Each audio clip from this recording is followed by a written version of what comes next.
Donc on repart les amis, on repart avec alors, interview d'entrepreneur comme on en fera voilà, de temps en temps. Et maintenant je choisis exactement qui j'invite. Voilà. Je suis plus obligé de remplir des cases, tu vois, Gary. Et je suis ravi de démarrer ça avec Gary Hassens qui est avec nous pour plein de choses. Comment on dit d'ailleurs Gary, je le prononce mal. Hassens. C'est alsacien, c'est ça? Tout me va. Ouais. Non, ça remonte un peu plus haut, Belge, Pays-Bas. Ah oui, ouais. Bon.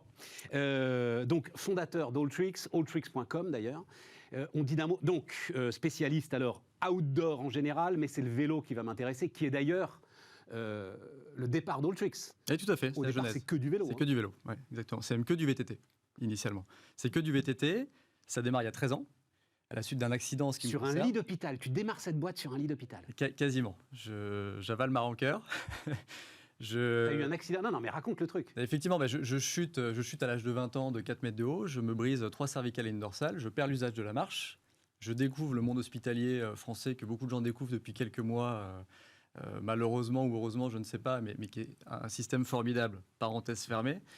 Et donc là, kinésithérapie, centre de rééducation, je retrouve la marche et puis je me dis, bon, j'ai pas envie de retourner sur les bancs de l'école, j'ai qu'un bac, hein. J'ai envie d'entreprendre. Je ne sais pas exactement dans quoi encore, mais le e-commerce m'attire parce que je peux le piloter de chez moi.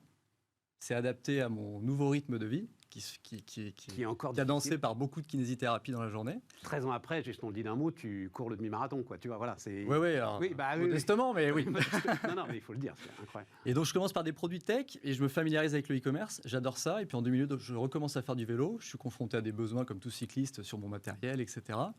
Je vois un peu ce que le retail est devenu et je décide de transposer ça sur une expérience digitale.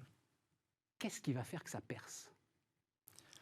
Le fait qu'on soit parti, alors je dis on, mais bon, j'étais tout seul au début, mais on est 300 maintenant, on y reviendra peut-être, mais avec 3 000 €. Donc frugalité avant toute chose. Donc quand tu es frugal et que tu es sur un marché communautaire, le seul truc qui peut faire que tu sors à peu près du lot à un moment, c'est que tu fasses plutôt bien ton job et que le bouche à oreille opère. Donc on focus tout sur l'expérience client, les produits doivent être stockés et livrables dès le lendemain. Et cette promesse, on la conserve toujours. 13 ans après, sur 70 000 références. Quelle revanche, parce que c'est le retour du stock, là, d'ailleurs, aujourd'hui. On en parlera tout à l'heure. On en parlera tout à l'heure. Quelle revanche. Et donc, on focalise là-dessus. Et puis, fort de ça, on fait grandir notre communauté. On a 2 millions de clients maintenant. Et on vient stretcher, comme on dit, le périmètre sportif il y a 3-4 ans. Attends, reste sûr, parce que... Bouge-toi les oreilles, parce qu'il n'y a pas que la coupe de cheveux, mais je pense à Bezos. C'est-à-dire que, bah ouais. En te focalisant sur le vélo, il y a cette fameuse long tail. C'est-à-dire, tu as pu aligner une masse de références incroyables que personne ne pouvait égaler. Et est-ce que c'est pas ça? Bezos, il dit il dit assez peu de choses, mais quand il dit que c'est beaucoup ça, c'est les livres rares qui ont fait le succès d'Amazon, pas les best-sellers. Est-ce que toi, la même chose? Non, mais c'est sûr. J'en sais rien. Ah non, j'en suis convaincu. Et on parle d'exotisme. Voilà. Et tu vois, alors, j'allais y venir, mais au début, moi, j'ai commencé avec 5 références. Et pour avoir des volumes suffisants pour pouvoir recommander vite et élargir l'offre, je vendais, Le Bon Coin n'était pas vraiment là encore à l'époque, hein, on est en 2008, je vendais sur eBay, j'accélérais mes volumes. Et donc, 70 000 références maintenant, 600 marques, et on n'a pas tout. 70 000 références que pour le vélo? Que pour le vélo, quasiment, 60 000. Dont 25 000 sont du Shimano? Non, un peu moins que ça. Mais Shimano pèse très lourd sur le marché. On va en parler. Comme le parc est très équipé en Shimano, il y a un renouvellement sur Shimano qui est très fort. Alors, ce qui te différencie de Bezos, c'est que toi, tu as craqué. Et que donc, il y a 2 ans, c'est ça? Ah oui, à quelques jours près. À quelques jours près. Ouais. Hein. J'imagine de quoi tu vas me parler. Donc Decathlon débarque et met de l'argent sur la table. Je ne sais pas si c'est public Il d'ailleurs. n'y a pas eu de cash-in. Il n'y a pas eu de levée de fonds. J'arrive à un moment où le cycle des fonds d'investissement qu'on avait eu faisait que je devais créer une sortie. Et donc, on cherche éventuellement à relever. Et puis, on se dit à ce moment-là de l'histoire, pourquoi pas un partenaire stratégique? Et à mon sens, il n'y en avait qu'un, c'était Decathlon. Non, mais tu aurais pu lever comme tu voulais. Enfin, à l'époque, Alltricks, on s'était déjà parlé. Je me souviens, enfin, le phénomène même d'entrepreneuriat était absolument partout.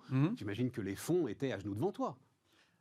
Oui, alors, dans notre histoire, on a eu des rebondissements, hein, comme toute boîte. Donc, il y a eu des moments où on a eu un peu moins de cash, on a été séduisant, un peu moins séduisant. Il faut que je même de l'eau, je suis désolé. Bah vas-y, bois un coup. Vas-y, continue à parler. L'émotion. Laisse-la là, ce sera plus simple. Donc dans notre histoire, je reprends, pardon, on a eu des moments où on était séduisants, moins séduisants. On a quand même géré de l'hypercroissance. Hein. Ouais. Alors, on est passé de 0 à 170 millions, j'espère, cette année, en levant 10 millions, ce qui est plutôt frugal, encore une fois. Et donc, il y a 3 ans, on a essayé d'opérer il y a 4 ans, pardon. On a essayé d'opérer un rapprochement avec un de nos concurrents. On était convaincus que ça allait se faire. Erreur de jeunesse, ça ne s'est pas fait. Et puis on aurait dû lever. J'allais dire là parce que j'en porte la responsabilité à 100%. Je l'assume en tout cas. On n'a pas levé. L'opération ne s'est pas réalisée. Et on a eu un gros trou d'air. Ah, d'accord. Et donc là, il a fallu aller lever vraiment le dos rond, la mine grave.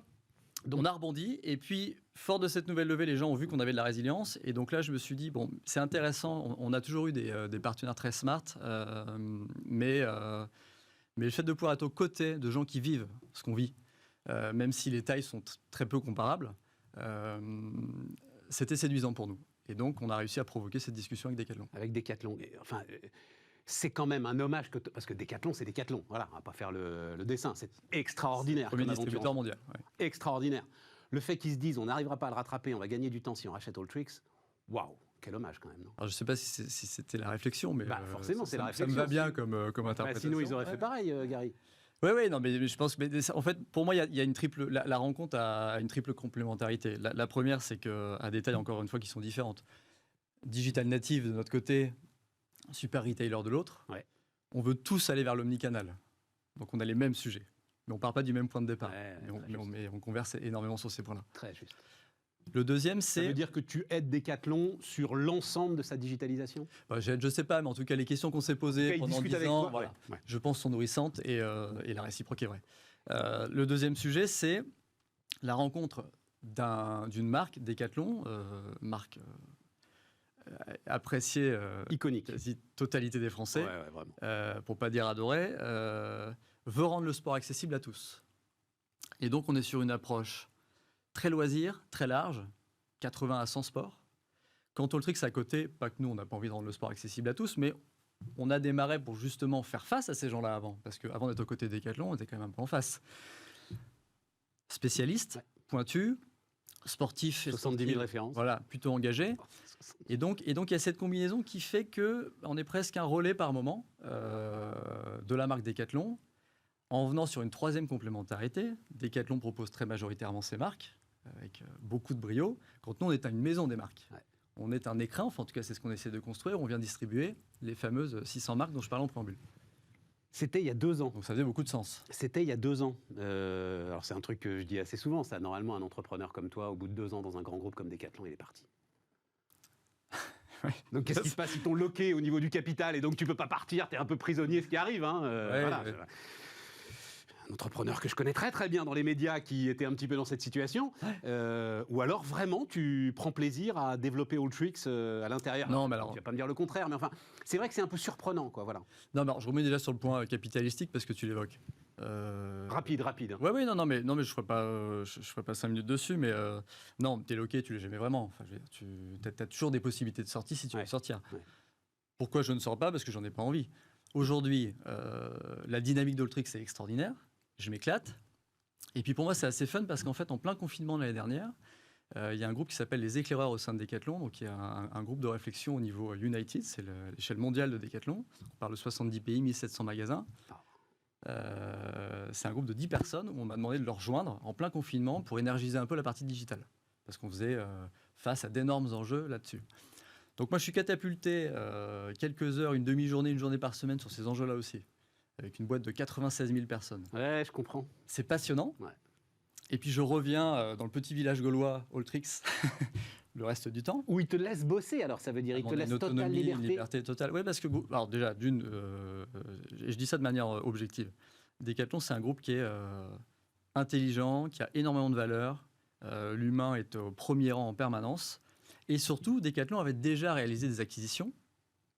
Et pour ne pas dire c'était loupé, comme tous les grands groupes, quand ils font les premières, je vais dire, avait appris. Et donc pour nous, c'était un vrai voyant vert. Et là, je me suis dit, bon, on va discuter avec eux, mais naturellement, on devrait tomber assez d'accord sur la liberté. Et en fait, c'est même pas moi qui ai amené la discussion, on m'a dit, Gary, surtout, il y a une chose en revanche, vous restez là où vous avez envie d'être. Et donc, pardon de parler comme ça, en entreprise, Ouais. tu as ton propre PNL. Bien sûr. Voilà, Alltrix se développe, avance, investit, comme si Mais il n'y avait pas Decathlon derrière. Alltrix est détenu par la même SAS historique, Avanis en l'occurrence, que j'ai créé dans mon garage il y a 13 ans. Sauf qu'au lieu d'avoir 49% à l'époque du capital détenu par des fonds, c'est un petit peu plus par Decathlon. D'accord, voilà, c'est ça. Et le reste ne change pas. Alors, Si, ce qui change, c'est qu'évidemment, on a un groupe à nos côtés, et quand on a besoin de support sur certains sujets où on a envie de mettre en place des synergies, elles sont possibles. Notamment, on dit un mot, omnicanal, c'est-à-dire les boutiques, là, il faut de la capacité d'investissement, et puis je pense que ça doit rassurer. Il nous reste 4 minutes. Est-ce qu'il n'y a pas un changement d'environnement fondamental autour du vélo? Alors, explosion du vélo électrique, peut-être plus de location, moins d'achat. Enfin, est-ce que tu n'es pas en train de vivre un bouleversement complet de la façon dont on fait du vélo? Voilà, il y a un gros changement. Alors, pour plein de raisons. On a eu, je pense, je vais repartir de malheureusement le contexte qu'on a tous connu, donc ça parlera au plus grand nombre. Grosse prise de conscience sur faire attention à soi et à sa santé. C'est pas stupide. Donc, beaucoup de gens qui, pendant les confinements, se sont mis à marcher, se sont mis à courir, ont renoué avec leur vélo qui dormait dans un garage depuis quelques temps.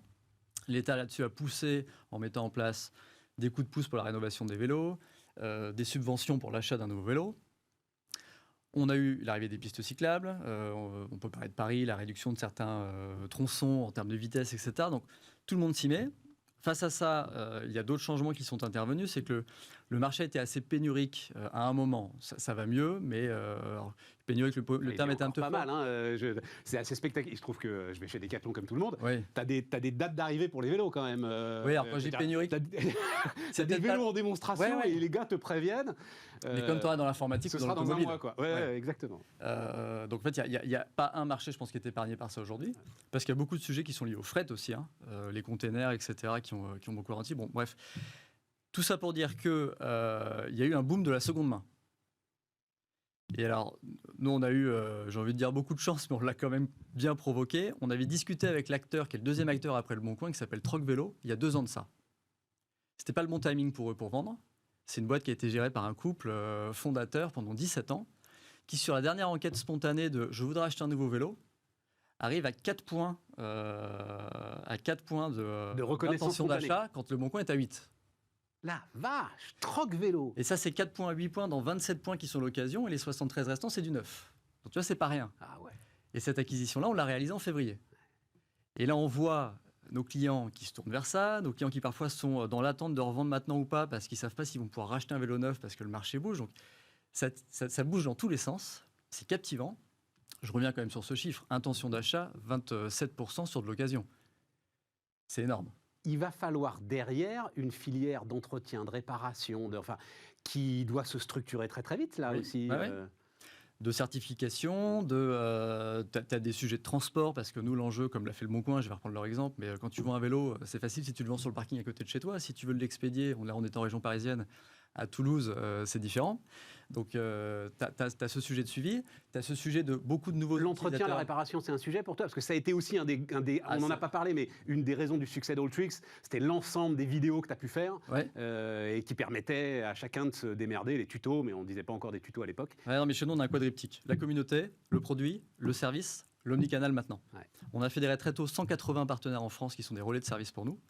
Et là, on s'appuie sur eux plus que jamais, parce qu'effectivement, c'est je crois que ça va être l'arme différenciante. Indispensable. C'est-à-dire que toi, tu achètes un vélo. J'espère. Non, mais tu achètes un vélo, déjà, tu sais que tu auras peut-être un problème à le faire entretenir, à le faire réparer. Tout seul. Voilà. Et donc, effectivement, tu n'es pas tout seul. La location, juste, il nous reste quelques secondes. Je vois fleurir des offres de location de vélo, notamment liées au vélo électrique, parce qu'on change de gamme de prix. Bien sûr, on parle beaucoup de tous ces enjeux du passage de la propriété à l'usage, notamment sur les nouvelles générations. Nous, on va y venir sur notre parc. On travaille indirectement avec les loueurs déjà, parce que dans nos activités de seconde main maintenant, on a envie de faire du reconditionnement. Donc j'ai échangé notamment avec des gens super de chez Back Market pour travailler un peu sur ces sujets-là, parce que Qui ont passé du portable au vélo, quoi. C'est un vrai. Non, a priori de la non. tablette au vélo. A priori non, et je les encourage pas à le faire, mais nous on va le faire. Ah oui, et tout, oui, mais il y a Donc, quand même un know-how, une voilà, expertise logistique mais qu'ils donc, ont. que tu sois un loueur très éphémère en station de montagne ou un loueur dans les grandes agglomérations pour 2 ans, à un moment ces parcs-là reviennent, parce qu'il faut les renouveler. Gary, on est au bout. C'était trop court, mais je le Déjà. savais. Les amis, c'était Bismart et on se retrouve demain. Merci.